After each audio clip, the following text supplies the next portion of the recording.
नमस्ते दोस्तों। आज एक बहुत महत्वपूर्ण कहानी सुनाता हूँ आपको मैं एक गांव की और किसानों की।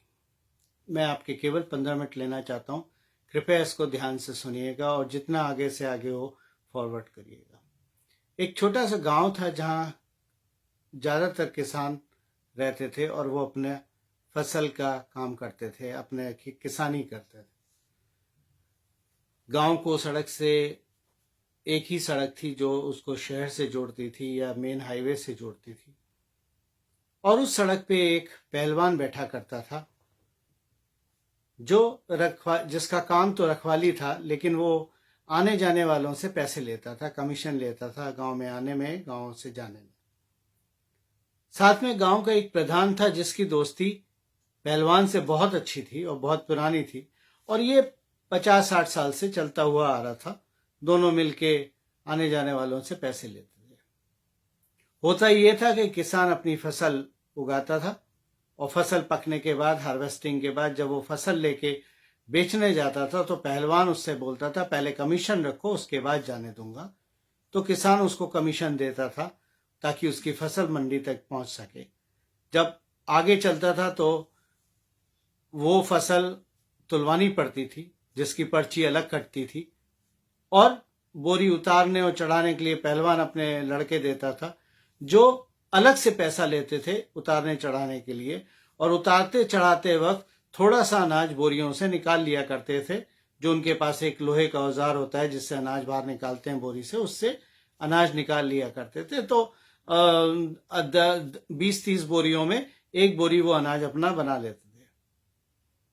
ये आगे जाता था तो जब बेचने जाता था तो जो मंडी में दलाल बैठा होता था वो कहता था तुम्हारा अनाज अच्छा नहीं है, बी क्वालिटी है, ए क्वालिटी नहीं है, इसके इतने दाम मिलेंगे। और कुछ डिस्कशन करने के बाद, कुछ वार्तालाप करने के बाद वो किसान को बोलता था ठीक है, ए क्वालिटी में हम बेच देंगे, लेकिन 50 रुपए हमें तुम्हें देने पड़ेंगे। तो किसान बेचारा फिर पैसे देता था और वो अनाज आगे बिकता था। फिर वो गोडाउन वाला कहता था हमारे पास तो जगह नहीं है, लेकिन अगर कुछ सुविधा शुल्क मिलेगा तो हम जगह बना देंगे। तो किसान उसको पैसे देता था और फिर वो गोदाम में माल जाता था। तो 1000 रुपए का माल लेके अगर किसान चला और उसका 400-500 रुपए इस काम में खर्च हो गया तो किसान की कमाई 500 रुपए ही होती थी। 500 रुपए में उसको अपनी लागत भी निकालनी है जो उसने फसल उगाने में खर्च करी है, चाहे वो कीटनाशक हो, बीज हो, अपने औजार हो, डीजल हो, पानी हो, जो भी चीजें हो। और होता यह था कि इस कारणवश गांव में किसान आत्महत्या करने लगे, क्योंकि पैसा बनता नहीं था, उधारी बढ़ती चली जाती थी, सूद बढ़ता चला जाता था, क्योंकि किसान सूद पे पैसा लेके ये सारे काम करता था, तो वो सूद दे नहीं पाता था, पैसे वापस कर नहीं पाता था और आत्महत्या तक नौबत आती थी। समय बदला, किसानों की सोच बदली। किसानों ने कहा कि हम अगला प्रधान, चुनाव आया, अगला प्रधान हम अपने बीच का ही एक व्यक्ति को लेंगे, उसको प्रधान बनाएंगे जो हमारे बीच से जन्म हुआ है जिसका। तो उन्होंने एक व्यक्ति को चुना जो प्रधान बना आगे जाके। ये व्यक्ति किसानी नहीं करता था, लेकिन गांव गांव में घूम घूम के, फक्कड़ आदमी था, गांव गांव में घूम घूम के किसानों से मिलता था, बातचीत करता था। और ये व्यक्ति वो था जो अच्छी तरह से जानता था कि गांव में दो काम होते हैं, एक तो फसल उगती है जो देश खाता है, दूसरा गांव भारतीय सेना के लिए जवान देता है। इस व्यक्ति ने जब ये प्रधान बना, इसका पहला दायित्व जो था वो ये था कि मैं दो काम करूंगा, पहले अपने फौजियों को सुरक्षित करूंगा और दूसरा काम किसानों को आगे बढ़ाऊंगा ताकि वो अपनी परेशानियों से बाहर आए, आत्महत्या तक नौबत ना पहुंचे। सबसे पहला काम उसने जो करा वो ये करा कि उसने किसान के फसल को, जिसमें खाद की जरूरत होती है, पहले पुराने किस प्रधान के वक्त किसान को लाठियां पड़ती थी खाद में, सबको खाद भी नहीं मिलती थी, चोरी हो जाती थी, बिक जाती थी, कारखानों में चली जाती थी, पहलवान और पुराना वाला प्रधान मिलके कमीशन खा लेते थे। तो नए वाले प्रधान ने सबसे पहले क्या करा कि खाद को नीम कोटिंग कर दिया ताकि अब खाद कारखानों में जाने लायक ना रहे और उसको पहलवान रास्ते में ना रोक पाया और सीधी गांव में हर किसान के पास पहुंचे। ये करने से किसान की उपज बढ़ी, क्योंकि किसान को आप कहीं मारामारी नहीं करनी है खाद के लिए, उसकी खाद उसके घर पे भी पहुंच जाती थी, उसके खेत तक पहुंच जाती थी और वो वहां बैठ के अपना खाद का इस्तेमाल करता था, जिससे उसकी उपज बढ़ी। लेकिन किसान के साथ एक और दिक्कत थी। किसान खेती खुले हुए आसमान के नीचे करता है, वो बालकनी टेरेस में बैठ के गोभी नहीं उगाता। अगर 3 फसल अच्छी हुई हैं और एक फसल खराब हो गई, चाहे वो ओले से हुई हो या पानी ज्यादा बरसने से, बेमौसम बरसात से हुई हो या सूखे से हुई हो, तो पिछली 3 फसलों का जो भी कमाई होती थी वो इस फसल में बर्बाद हो जाती थी। किसान फिर कर्जे के चक्कर में आ जाता था। तो इस नए प्रधान ने कहा कि हम किसानों की जमीन का बीमा करेंगे। उसने किसानों की जमीन का बीमा करा, लेकिन बीमा के साथ एक उसने अच्छा काम यह करा कि बीमा कराने के लिए जमीन को नापना पड़ता है। तो जमीन को नापने में जो किसान की रिकॉर्ड है, जो लैंड रिकॉर्ड है, जो जमीन का उसके विवरण है, वो विवरण सरकारी दस्तावेजों में दर्ज हो जाता था, जिसके बदौलत उसको वहां पर बीमा मिलता था। इसका फायदा ये होता था कि पहले जब किसान अगर आत्महत्या कर ले तो पुराना वाला प्रधान और पहलवान मिलके उसकी जमीन हड़प लेते थे, क्योंकि उसका कोई रिकॉर्ड नहीं होता था। अब ये काम नहीं हो सकता, क्योंकि रिकॉर्ड सरकारी है और उस सबको पता है कि जमीन किसकी है, कितनी है, किसको, उसके बच्चे कौन है, उसका परिवार कौन है। ऐसे करके ये बंद हो गया। फिर एक प्रॉब्लम और थी कि एक दिक्कत और थी कि गांव में पानी ज्यादा नहीं था। तो नए वाले प्रधान ने क्या करा कि पानी, क्योंकि फसल को बहुत जरूरी होता है, उसने डिप इरिगेशन का सिस्टम बनाया, ताकि हर किसान को कम पानी में उसकी फसल को नुकसान ना हो और सबको पानी बराबर से मिल जाए। ऐसा करके उसने डिप इरिगेशन सिस्टम शुरू करा, ताकि किसानों को पूरा पानी मिले। ये 3 काम करने की वजह से सबसे बड़ा फायदा ये हुआ कि फसल की पैदावार अच्छी हो गई, ज्यादा हो गई। किसान जो कल तक 10 कुंटल एक बीघे में लेता था, अब वो 20 कुंटल पैदा करने लगा। लेकिन एक दिक्कत थी कि किसान को अभी भी उसी सड़क से सामान बेचने जाना होता था जहां पहलवान कमीशन लेता था और जो बिचौलिए हैं वो अपना कमीशन लेते थे, साहब पर्ची काटने के पैसे, गोदाम में रखने के पैसे, उठाने गिराने के पैसे। तो नए प्रधान ने क्या करा, उन्होंने एक नई सड़क बनाई जहां से आप सीधा माल बिना, और उस सड़क पे कोई पहलवान और प्रधान नहीं था, ताकि उससे आप सीधा माल ले जाके मंडी में बेच सको। पुराने सड़क में एक दिक्कत ये थी कि अगर मेरे को किसान के पास जाके सीधा अनाज खरीदना है तो मैं नहीं खरीद सकता था, क्योंकि पहलवान मुझे जाने नहीं देता था। वो बोलता था गोदाम से खरीदो, मंडी से खरीदो। तो अब, और किसान का वो जो पुराना रास्ता था वो एक ही मंडी तक जाता था, वो कहीं और नहीं जा सकता था। नए वाले रास्ते में क्योंकि कोई भी बीच में नहीं बैठा है, पहलवान भी नहीं है, प्रधान भी नहीं है, किसान जहां चाहे अपना अनाज लेके सड़क के बाईं तरफ जाना चाहे बाईं तरफ जा सकता है, दाहिनी तरफ जाना चाहे दाहिनी तरफ जा सकता है, सड़क के किनारे बैठ के बेच सकता है। कहीं ना जाना है तो उसके खेत में, मेरे जैसे लोग उसके खेत में पहुंच जाते थे और पूरा माल उठा के अपनी गाड़ियों में लाते थे। किसान को ट्रैक्टर की भी जरूरत नहीं पड़ती थी, कुछ नहीं करता। इससे क्या फायदा हुआ, जो पैसे बिचौलियों को खिलाता था वो किसान की पूर्ण बचत हुई।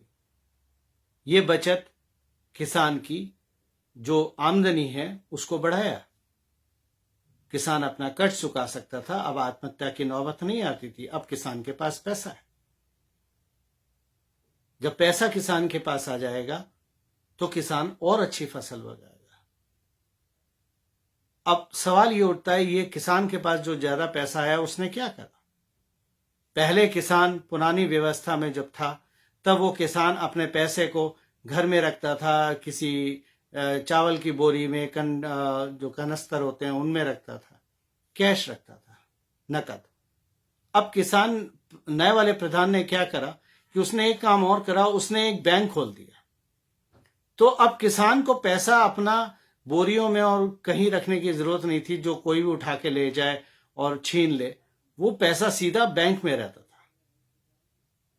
पुरानी व्यवस्था में जब अगर प्रधान किसान को कुछ देना चाहता था तो पहलवान के थ्रू जाता था, पहलवान उससे कमीशन ले लेता था। मान लो सरकार की तरफ से 1 रुपया आया तो रास्ते में सबने कमीशन खाया, किसान के पास 15 पैसे पहुंचा।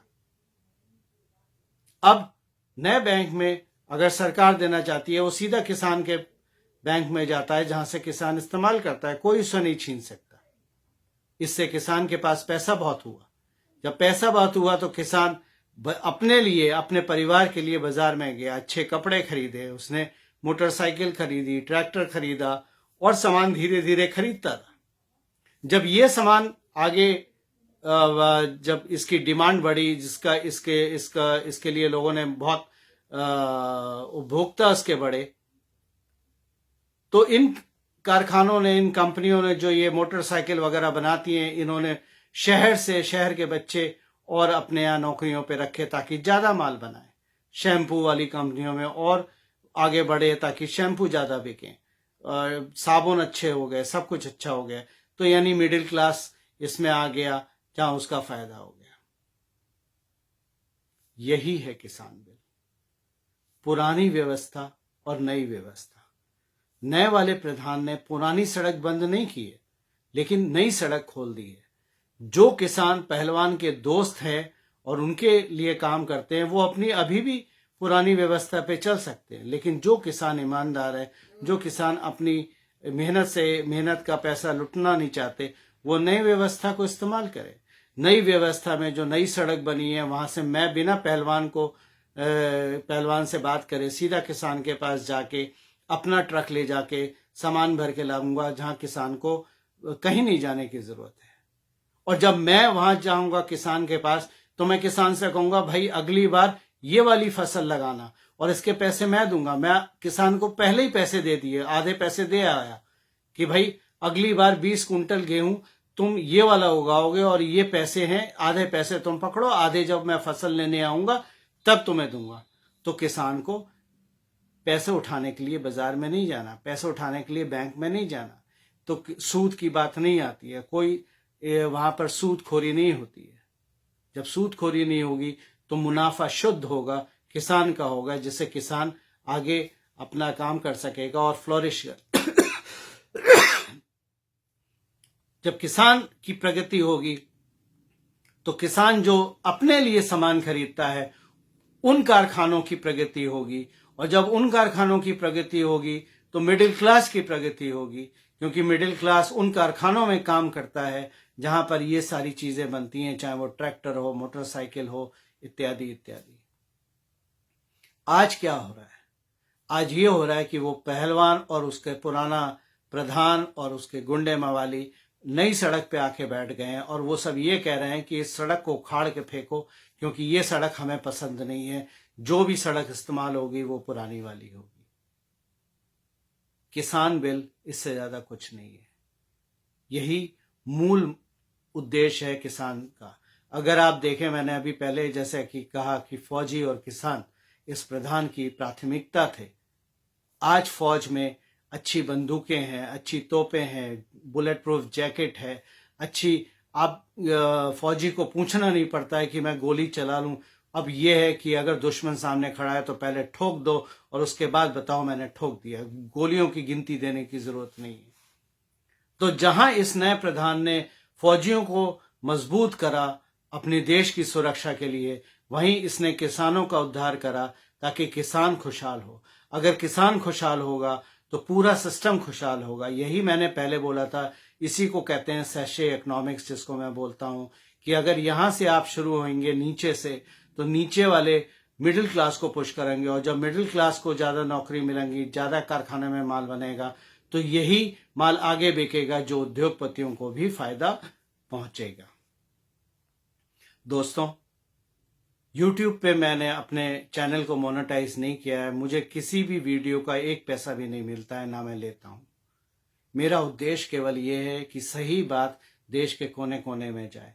मेरी आपसे विनती है, इस वीडियो को आप जितना चाहें उतना शेयर कीजिए। मैं ये चाहता हूँ गांव का हर किसान ये समझे, जो हड़ताल कर रहे हैं वो भी ये समझें सच्चाई क्या है। और अगर आप मेरा शेयर करना नहीं चाहते कि मेरे कहीं मेंबर्स बढ़ ना जाएं, फॉलोअर्स बढ़ ना जाएं, तो आप इस वीडियो को डाउनलोड कीजिए व्हाट्सएप पे या जो भी माध्यम आप इस्तेमाल करते हैं। आपको कोई कॉपीराइट पूछने की जरूरत नहीं है। आप जहां चाहें जैसे चाहें इसको भेजिए, इसको अपलोड कीजिए अपने फेसबुक पे, ट्विटर पे, जहां पर भी आपको उचित हो। आप अपने यूट्यूब पे चैनल पे अपलोड कीजिए, मुझे उससे भी कोई प्रॉब्लम नहीं है। मैं बस ये चाहता हूं कि सही बात देश के हर कोने में जाए। और अगर आपके कोने में हिंदी समझ, आप जहां रहते हैं वहां हिंदी समझ में नहीं आती है, तो कंटेंट आपको पता है, आप अपनी भाषा में ऐसा वीडियो बनाइए और अपने लोकल लोगों को दीजिए ताकि उनको सही मार्गदर्शन हो, सही चीज सामने आए। मेरी यही विनती के साथ जय हिंद।